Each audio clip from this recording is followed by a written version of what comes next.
if it's corporate America, if it's military rankings, if it's aerospace, it doesn't matter. Wherever you're standing on the playing field, you have an obligation to manage things with a calm state of being and awareness to orchestrate what needs to happen next for the masses in some cases. Hi, everyone, and welcome back to Reflect Forward. I'm your host, Kerry Siggins, and I'm so glad you are here today. Today, my guest is Aileda Lindal. She specializes in the convergence of technology and humanity, empowering her clients to navigate the complexities of the digital era with a human-centric approach. We talk about all kinds of fun things like expanding consciousness and how to reprogram your brain and what it takes to be a conscious leader. I know you're going to enjoy this conversation, so hang tight, and I will be right back with Aileda.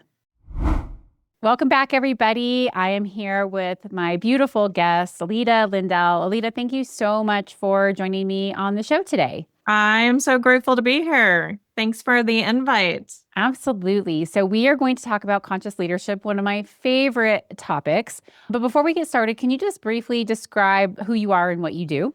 I've been doing consulting for over 15 years across all major industries for the most part. Most recently, did a lot of build and design in the medical field in the city of New York during the pandemic.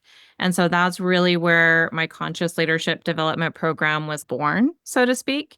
And it was very interesting because I had businesses and business owners in the medical field who had just contracted me like 6 weeks before the pandemic hit, and they were all in New York and all in different aspects of the industry. The dynamic, as you can imagine, when the rest of the world went quiet, my world sped up to like 18, 20-hour days a week, literally. It was super interesting because I attribute a lot of my ability to design and build and orchestrate behind the scenes as fast as I did to the ability to stay in the present moment, totally conscious and with the teams that were on the ground as basically the war, for lack of a better term, was breaking out in New York City and nobody knew what was going to happen next. And laws were shifting, state and federal, and all of the regulations that you can imagine. It was just a really unique time in our history. It just brought me to this place of understanding that I felt like I had been training and developing my own brain and my own mind almost my entire lifetime, becoming more consciously aware for that specific moment. What a great example of resilience and being at the right place at the right time and being able to lean into your gifts to help people. Yeah, it's not a place or time that any of us were worried about, but it's definitely a matter of those who can keep a calm mind can really function at their optimum level. And it takes that for some of those more extreme and intense periods in life to navigate and build and design operationally in many capacities. So, can you talk a little bit about how the brain works with resiliency? Resiliency is a huge theme of mine for the year. I guess probably every year as a leader, but I've been really leaning into how do you not just bounce back, but bounce forward as you're facing those challenges? And obviously, there's a lot of neuroscience behind resiliency. So, could you give us a high level overview of how the brain works? Oh, goodness. I'm not a neuroscientist. So, like, this is a super challenging one, right? But I can tell you that part of my program really is about the fortitude and it's about staying in the present moment. So, what I'll say is our brain has a tendency to move forward into the future, or it has a tendency to fall back into the past. And when we have a moment in time where we have a crisis situation, our brain will have a tendency, if we go into fear or panic or anxiety, or the awesome word that people always say, stress. When we go into that, it literally starts to shut down oxygen to our brain, our bodies, chemistry has reactions, cortisol starts releasing. There's a whole chemical aspect that goes along with it. So having the ability to just pull yourself out of that state of being and back into the present moment and assess your situation, what's happening around me, really breathing through it, becoming present and consciously aware again, right here, right now, has the ability to stop that hamster wheel. It'll throw like a wrench into it. And here's the thing, when we talk about resilience comes from those moments of being able to fall into and find your empowered space versus allowing, it's almost like, think about like a hurricane.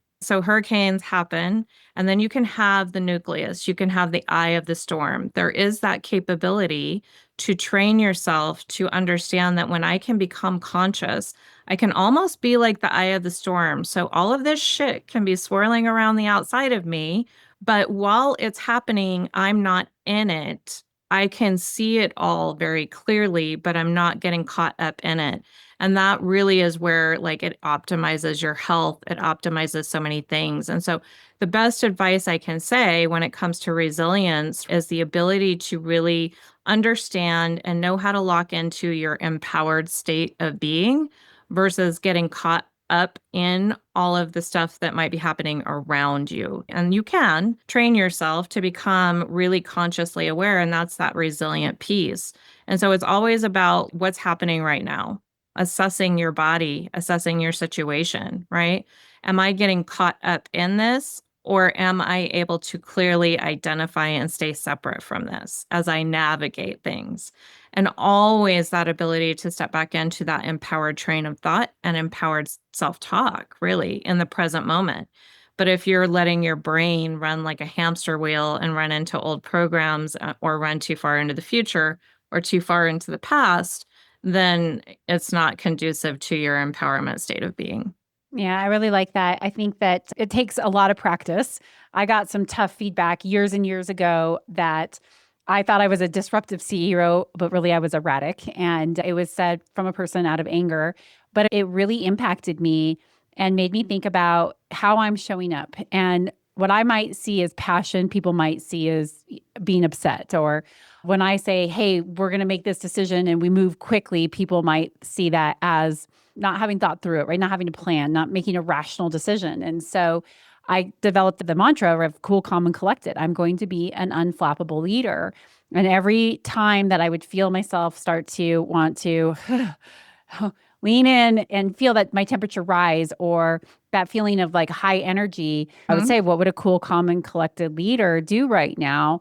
And that really helped ground me, help me take that breath. And over the last decade, it has dramatically changed my leadership style where I just don't get stressed out about as much, hardly really anything anymore.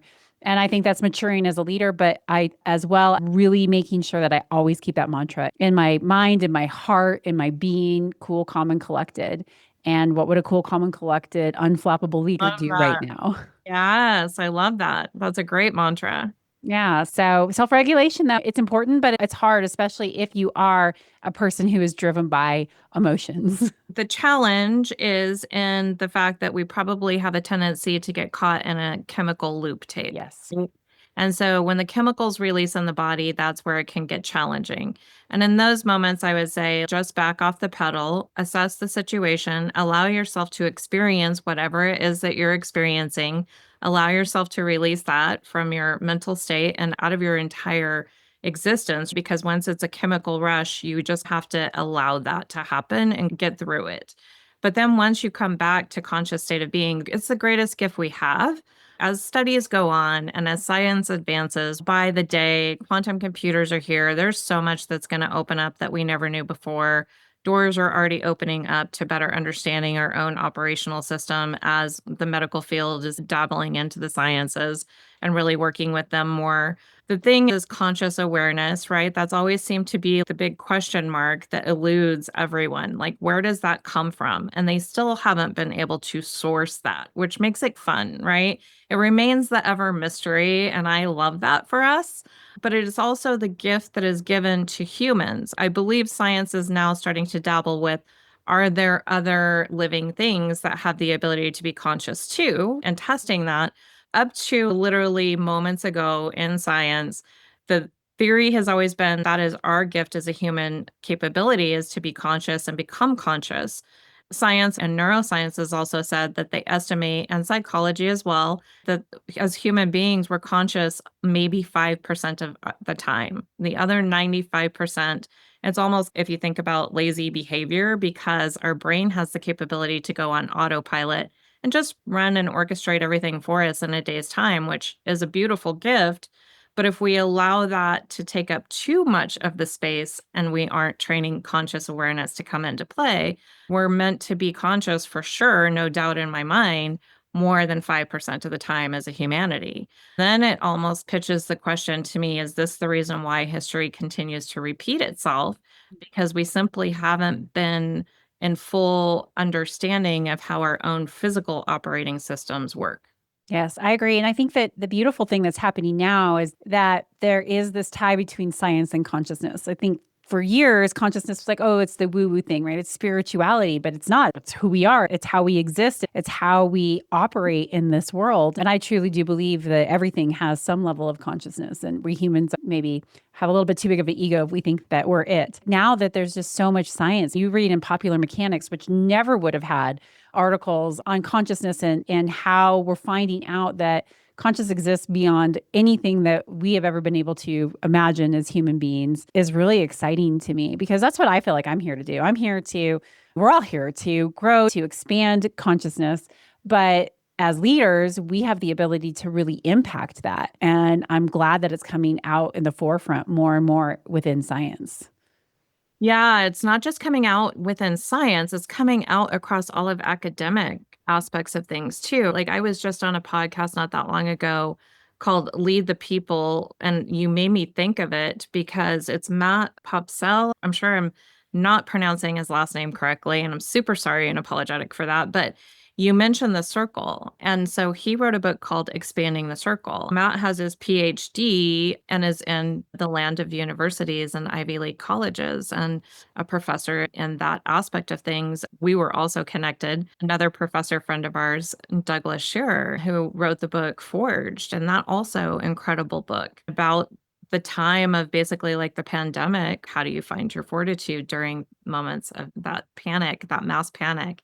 And how do you remain separate from it? So it's very interesting. We're at the cusp of a super interesting time with all this information that's coming in. And it's not just everybody's the hub about AI. And I'm like, AI, yes, but have you seen quantum computing? Like, I don't think there's a living person alive on the face of this planet who can truly understand what that technology is going to bring to Yeah. us. But I always stay tethered to the aspect about quantum physics, and that is there's always the two ends of the pendulum, right? Well, if we can have two completely polar opposite outcomes, why not tether to the very best ones? Well, that takes conscious leadership.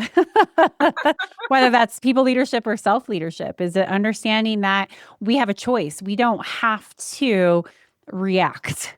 We can make a conscious decision of saying, I am going to respond this way and I'm going to tether myself into these polar, even dichotomies in a positive way, rather than just reacting and not understanding what my emotions are telling me or trying to tell me, what my body is trying to tell me, and what is appropriate in this moment to show up as. It takes a self aware leader to be able to do that.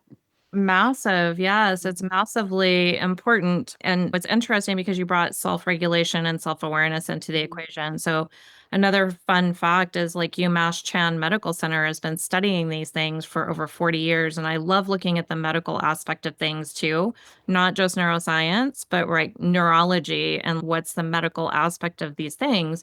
And so in the 40 years of research they've been doing, they've proven that unequivocally just self-awareness and bringing that into this situation, you can dramatically reduce pain and suffering in the physical body by doing that. And so it's like, even just that, like, why wouldn't we? And we don't have to run around as a society in a perpetual state of stress, which runs rampant through corporate America, right? And that word choice, you can actually choose to just flip a switch, use a different word, have a different perspective, and have an entirely different physical outcome. I'll give you a great example of this. So my mother has hurt herself multiple times. She is a wild woman. She broke her Uh-huh. neck years ago. She's done all kinds of things to her body, but she is very anti-Western medicine. She doesn't want to take any pain pills or anything like that. She's like, they don't work. All it does is make you not care. And so she actually picked up a self-help book on pain at the library probably 20 years ago, maybe more than 20 years ago. And she's Yeah. not a big self-help book person, but for whatever reason, this book spoke to her. The couple of chapters that she read, it really inspired her to ask, what is my relationship to pain? Because you can decide that pain is just a sensation. And so she healed her broken neck and all of these other injuries through Wow. this idea of I am going to have a positive relationship with my pain. It's just going to be a sensation. She's been able to get through some pretty serious injuries without painkillers, without surgery, lots of self healing, breathing, understanding the body. But I'm going Great. to have this different relationship with pain. And it is so impressive. And our minds can do that if we decide that we want to, not saying, oh, I hurt. I'm going to take ibuprofen for my headache. What is my relationship with pain? And I think we can do the same thing with our relationship with stress. And I certainly have leaned into that. I don't have the same pain tolerance as my mom does, but I can certainly handle a lot more stress. But that's because I lean into what is my relationship with stress? I'm going to have a positive relationship with it. Even if something is really difficult and very stressful, I can just say, this is just a moment in time. And I can choose how I'm going to react or respond in this moment, to be attached to whatever's going on or to not be attached to what's going on, and change my relationship with stress. And so that's such a powerful mindset shift It if is. you choose to say, I'm going to look at this differently. Yeah, different perspective, different perception, and it's Yeah. very interesting because it's just attached to a word. Yeah. Right? That's how much power we give to words. You lean into it, you accept it in a very positive way in order to pivot it, which is fascinating to me because the one thing that I always suggest is I say, hey, how about if you just take that word stress and start to transpose it and change it for the word challenge or opportunity? Oh, this is a signal and this is a sign because your brain adapts to whatever you tell it. The beautiful thing about the brain is it will do whatever we tell it to do. Like it is ours to program. That's what Yes. most people don't realize. Programming is very real. I like to always discuss that too. Pay attention to what you're watching, pay attention to what you're listening to, pay attention to what you're reading. How is it physically making you feel? Is it making you feel crummy? Is it downloading a bunch of really crappy chemicals into your body? And are you sensing that? And can you feel that? And if that's the case, maybe choose different programming. And then I have people say, because I'm like, stop watching the news. I have people who are like, yeah, but I'm a realist. I'm a realist. I have to like be in reality. These are the things that are happening in our world. Okay, I accept all of that. It's also reality that we're not chasing every single superhero around the world with a camera attached to their back. And so all of the things that we see that are negative happening in the world, there are miracles that are happening by the droves that are just not being broadcast. So err with caution when you say reality and make sure you're truly stepping into reality. I so agree with you. And I love this idea of reprogramming your brain, and what you put in is going to be what you put out. So, besides not watching the news, thinking about the things that you're consuming, what are other ways that leaders can reprogram their brains?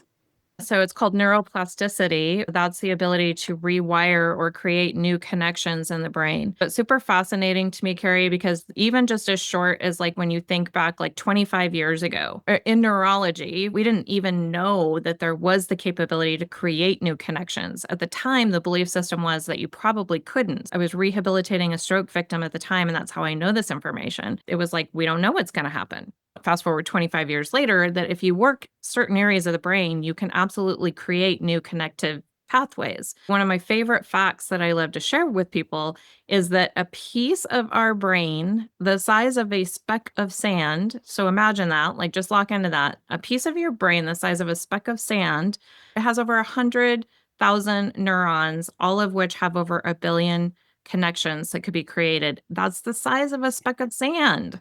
Amazing. Like, it's mind blowing. That comes from Northwestern University. Just knowing that now, like, we have endless storage capability in our brain. That's what that means. And so, really, anything is possible.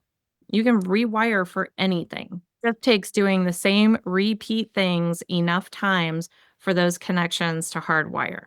The science really aligns to the fact that you can change almost anything in your life. You can change anything in your life if you You're change your mindset. I just recently quit drinking. I'm about to celebrate my year. By the time this podcast comes out, I'll have right. celebrated a year of not drinking. I would write about it in my journal, Yep. and then I go back and read my journal entries, and it's always there, it's always there. But I wasn't making the decision that I was going to quit drinking. And it's so easy to say, oh, it's not going to be nearly as fun, and I'm not going to do this. And all of those different excuses that we make. And then when I made the decision on June 1st of 2024 that I was done and I haven't had a drop of alcohol since, I changed my mind. And I said, I'm going to do 100 days of no drinking. No ifs, ands, or buts about it. Absolutely not. No. I'm not going to even like just be wishy washy. No. And after those 100 days, I knew I was done for good. But I had made up my mind. And I think by saying that there is just no wiggle room, there's absolutely no wiggle room in this 100 days, it allowed me to have that repeatable, making that decision over and over again. The consistency, even when I wanted to, no, I'm not drinking for 100 days, absolutely changed my life. And it set off a whole slew of other things that have brought more positive aspects to my world. But you can do it. And you just have to decide that you're going to do it. And then you have to create that consistent behavior. I saw it play out, certainly, with this journey to becoming alcohol free. Yes, and congratulations for Thank you. you and Thank to you. you. Yeah. And it's fascinating and interesting. My entire family has made that same movement as they've gotten more educated, and just the understanding also around alcohol as a depressant and all of the things that it actually physically does to your body and to our systems, and how it starts to shut things down, including affecting our lungs and our brain and all of the things, right? And so it's very fascinating once you get a little bit educated about things. But to your point, commitment and truly understanding what that word means and committing to something, and committing most importantly to not letting yourself down. And then I think find the ways to make it fun. So, are you a gold star on the calendar person? What is it that every single day you're like, yes, I can stake another accomplishment? And giving yourself carrots and kudos. And also, when I'm wanting this, what's something fun that I can do instead? What's something else that I can do to distract myself so that those new patterns ingrain? And I love that you said 100 days, because you hear 21 days to form a new habit. And I'm like, no, no, no, no, no. For new neural pathways, it's more than that. That's to just get into the groove of a new behavior. But to rewire, it definitely takes. And I love that you say you set that 100-day marker for you. That's like bliss. It really was. And another thing that helped me with it was instead of measuring how far I still had to go, I measure how far I came. Um, And I think that mindset shift really helps. So it's the gap in the gain theory there. When we're measuring how far we have left to go, it can feel demoralizing. So being able to cross off the calendar, that was what I did. I just crossed off the calendar. So every one of those check marks or cross marks across the calendar was like, look yeah. how far I've come. I've made it 10 days. I've made it 20 days. I've made it 30 days. It wasn't, whoa, I have another 60 days to go. I focused on how far I had come. And that was really motivating. And then the second thing that really helped me as I was figuring out why I wanted to have a nightly glass of wine, that I was not just in the habit of doing it, but there was a reason behind it. Yeah. And I had this realization that everything that we do as humans is because we're trying to have a need met. And so I started to really dive into what is the need that I am trying to have met right now. And that self inquiry helped so much. And that is a question that I ask myself anytime I feel myself get attached to something that I have labeled, I don't like this. What is the need that I want to have met here? Where does that come from? And how can I meet that need myself, whether than being another person or a substance or doing instead of just being? That asking that question and really pondering it helped me understand where that pattern and that behavior came from so I could break that pattern. What need am I trying to have met right now? And because oftentimes too, it doesn't matter if it's TV or if it's alcohol or whatever, right? You hear people say, or I hear people say in my daily work with them, that the thing is always, I want to check out, right? Yes. I just want to take a break. I just want to shut my brain off. And I'm like, okay, how about if we create a life that we don't have to Yeah. escape from, or that we don't want to check out from? Really drives us always back to, how do you find balance? Because when a person's in a balanced state of being, they don't want all of these other things. Yeah. And the average American, last time I spot checked and did research on it, watches TV an average of anywhere from an hour and a half to 2.5 hours a day. And I cannot fathom, like, I couldn't imagine in my schedule finding 2.5 hours of time, unless it's something that I'm experiencing with my family, or there's, not to say that storylines aren't great teachers too, or that documentaries aren't fabulous. But when I think about that and just that consumption of time alone, Are there other healthy choices I could be making? We all have a drug of choice, and it's really easy to judge and also spot substance abuse. But drugs of choices can be TV, it can be food, it can be shopping, it can be working out too much, right? There's all of these different things that we can do that we're trying to numb ourselves to something. And we really have to look at those behaviors. That's the beauty of this conversation and bringing it back to self inquiry, self awareness, and consciousness is that we don't have to stay stuck in any situation that we're in. We Right. just have to decide that we're going to do something different and do the hard work of understanding why we got stuck in the first place. That's not easy work, but it is so fulfilling and so rewarding when you can start to unpack why you show up the way you show up, why you make the decisions that you make, and then watch yourself do something to change it. So I tell people, don't be afraid of your baggage. I understand it might be painful, but it's painful even if you are living in ignorance over it or bliss over it or in denial over it. It is still negatively impacting you. What kind of life do you want to lead when you are on this planet? Deal with your baggage. It will Mhm. lead to a better life in the long run. Which again, I think also leads into my conscious leadership development program. A part of that is if we're not fully tethered and anchored in what is my purpose? When's the last time somebody sat down and asked that, like really asked that question of themselves? Who are you? Why are you here? What is it that you want to accomplish? What are you doing with this beautiful, amazing luxury of a life? What do you want to be remembered for? It might be, I don't care about being remembered for something specific, and that's perfectly okay too. But what do you want to represent? Or you can ask yourself, what impact do I want to have on the people around me? And the reason why that one can be a really good one is because energetically we impact the people around us. They're proving now you can take a professor who's lecturing on stage, and a fascinating fun fact is that all of the brains and the brainwave patterns frequencies, gamma, theta, beta, all of those that we hear people speak about, they'll find that the majority of the masses, when a lecture is going on, will all sync and like dial into a specific brainwave frequency. So everybody syncs up. Brains sync up. So think about it almost like Apple products. Apple products sync up. Our brainwave frequencies have the capability to do that same thing. So, if nothing else, how am I being mindful and how am I showing up for the people around me and how am I impacting them? Then obviously into leadership, then that can become a massive, big impact in the outreach and the effect that we have on people's lives. I think just having even that very independent, unique awareness of how am I showing up? How do I want to show up? Maybe it's just how you show up.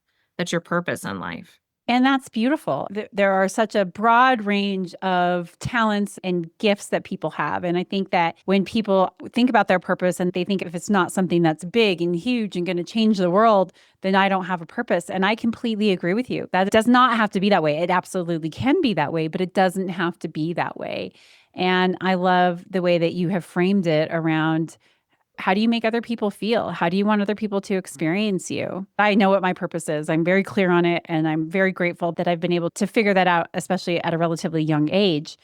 But I always tell people when you're in the flow, when you feel really good every day, when you're using a gift, that is where your purpose should lie because we should build upon our strengths and our gifts when you feel like you're in that flow. When somebody praised you for doing a great job and you were like, yes, what was it that you were doing? That can absolutely help you figure out what your purpose is too. When we're in the flow, when we're using our gifts, we are absolutely in our purpose on the planet. And I think that a lot of people think that it's something that's much bigger than that. In my experience, it's not. It's when I'm in that flow that this is where the magic is happening. I think people understanding how ripple effects Yeah. work in the world, and you can have a single conversation or not even a conversation. You can walk past somebody in the grocery store, you can offer a smile, a compassionate, like Yes. connection, look in the eyes, smile, and you have now sent a ripple effect out that changed that person's entire day, maybe their week, maybe their month, maybe their year. And they now go out and they touch another person's life. So there's no way we could possibly understand the impact that we're having or the magnitude of the impact that we're having on a daily, just even a daily basis in each and every one of our lives. It's a profound responsibility, and I wish that everybody took seriously, and certainly leaders need to take it seriously. We set the tone. You have a huge responsibility and ability to make the lives of your employees better, your team better, by simply being conscious about the way you show up and bringing your best self, your whole self, your authentic self to those relationships. It's a responsibility that I wish people took more seriously. The responsibility when you're a leader, right? When you have people who are reporting to you in some capacity, doesn't matter what that capacity is, you have a responsibility to stay balanced yourself. There should be an absolute responsibility to remain balanced yourself because we should be leading by example that which we're preaching or that which we're asking for. And establishing respect and trust takes time, but most importantly, it's just consistently showing up as the same person day in and day out. Yeah. Absolutely. All right. So, as we wrap things up here, tell us a little bit more about your conscious leadership program. What does it entail? The Conscious Leadership Development Program, I always recommend people start with a 3-month portion of the program, and then there's an advancement from there if people want to go deeper. But just that 3 months is so profound that if somebody commits to really wanting to have change, wanting to better their leadership capability, right, in some capacity, then in 3 months, they're going to walk out. They will not be the same leader that walked in. And this is really needed for the future. We're going to have so much adaptability, so much change management.